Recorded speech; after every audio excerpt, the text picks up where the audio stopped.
Assalamualaikum, hai semuanya.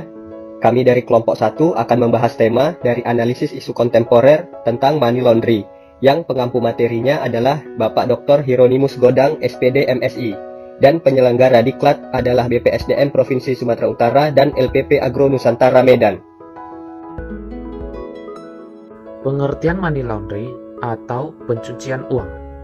Jadi secara singkat, pengertian dari money laundry itu sendiri adalah suatu tindakan kejahatan berupa penggelapan ataupun menyamarkan dana ataupun aset yang memang bukan menjadi haknya dan dilakukan oleh pihak yang tidak bertanggung jawab.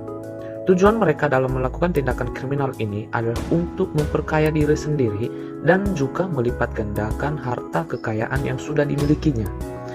Money laundry ini termasuk dalam kegiatan yang ilegal dan juga sudah memiliki payung hukumnya tersendiri, yakni pada Undang-Undang Nomor 6 Tahun 2010. Proses pencucian uang menurut Johnny Emerson ada 3, yaitu 1.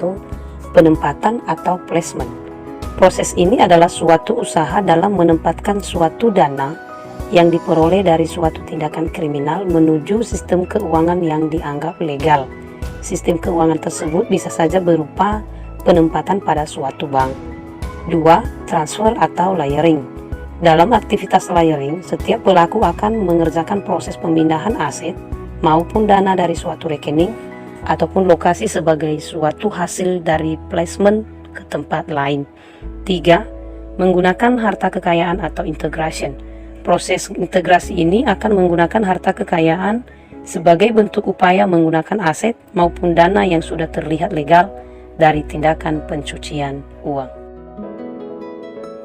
Selain banyaknya proses yang dilakukan, money laundry juga mempunyai beberapa modus. Modus money laundry ini mencakup loan back, kegiatan jual beli di perdagangan internasional, sea-case, akuisisi, perdagangan saham, investasi pada instrumen tertentu, identitas palsu, serta deposit taking. Modus money laundry yang paling banyak dilakukan di Indonesia adalah akuisisi. Modus ini adalah berupa pengambil alihan suatu saham dengan modus perusahaan yang hendak diakuisisi adalah perusahaan milik pribadinya. Pencucian uang juga memiliki kaitan dengan tindakan kriminal lainnya. Seringkali pencucian uang menjadi alat bagi sekelompok orang untuk mentransfer arus keuangan yang bersifat kriminal. Financial Intelligence Unit menjelaskan bahwa spekulasi tentang pendanaan bagi beberapa kelompok kejahatan berawal dari tindak pidana pencucian uang benar adanya. Hal ini berhubungan dengan kurangnya pemahaman akan organisasi kejahatan yang ada di setiap negara. Salah satu organisasi kejahatan yang menjadi agregator dalam pencucian uang adalah organisasi terorisme. Kelompok atau organisasi ini lebih banyak menggunakan sistem pembayaran elektronik untuk memindahkan uang ke beberapa negara. Dengan pencucian uang juga, kelompok ini melakukan perdagangan gelap jual beli senjata, kemudian memiliki keterlibatan dalam perdagangan manusia, dan juga perdagangan narkoba. Ada 3 ciri-ciri orang yang sedang melakukan kegiatan pencucian uang menurut Ki Agus Badarudin, Ketua PPATK antara lain. Pertama, hasil dana atau aset yang diperoleh akan disimpan pada sistem keuangan. Dana tersebut umumnya akan disimpan pada bank, asuransi, ataupun pasar modal. Kedua, melakukan kegiatan dana ataupun aset agar semakin sulit dilacak sumbernya.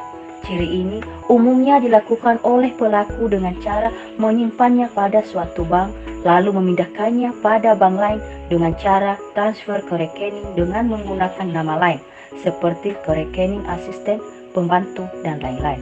Ketiga, memanfaatkan dana untuk bisa membeli suatu aset pada suatu wilayah. Tapi, proses pembelian aset ini dilakukan dengan menggunakan nama orang lain yang umumnya tidak berada pada lingkaran kerabatnya.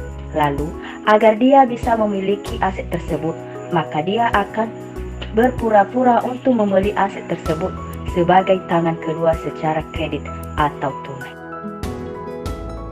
Pencegahan kegiatan money laundry.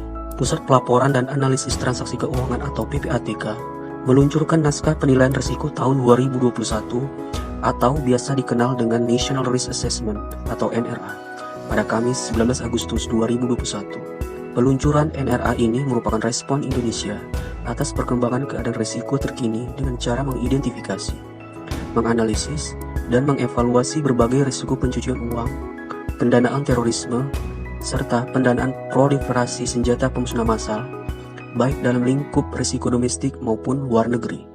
Pengkinian NRA merupakan bentuk adaptif Indonesia dalam merespon dinamika situasi dan kondisi risiko saat ini, terutama di masa pandemi. Dengan berkembangnya teknologi dan kompleksnya modus pelaku kejahatan tindak pidana pencucian uang atau TPPU dan tindak pidana pendanaan terorisme atau TPPT yang tidak dapat diprediksi, memberikan peluang ancaman baru yang harus kita mitigasi dan antisipasi secara cepat dan tepat. Salah satunya dengan melihat apa yang tertuang dalam naskah NRA tahun ini. Pengkinian NRA akan menjadi input yang berharga dalam proses MER yang kini sedang dijalani Indonesia.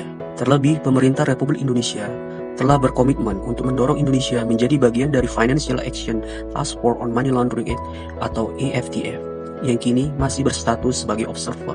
Bergabungnya Indonesia ke dalam FATF akan menjadi pembuktian integritas sistem keuangan Indonesia yang sejauh ini menjadi satu-satunya anggota G20 yang belum tergabung dalam FATF. Berikut ini peran penyedia jasa keuangan dan masyarakat dalam pencegahan money laundering. Peran penyedia jasa keuangan.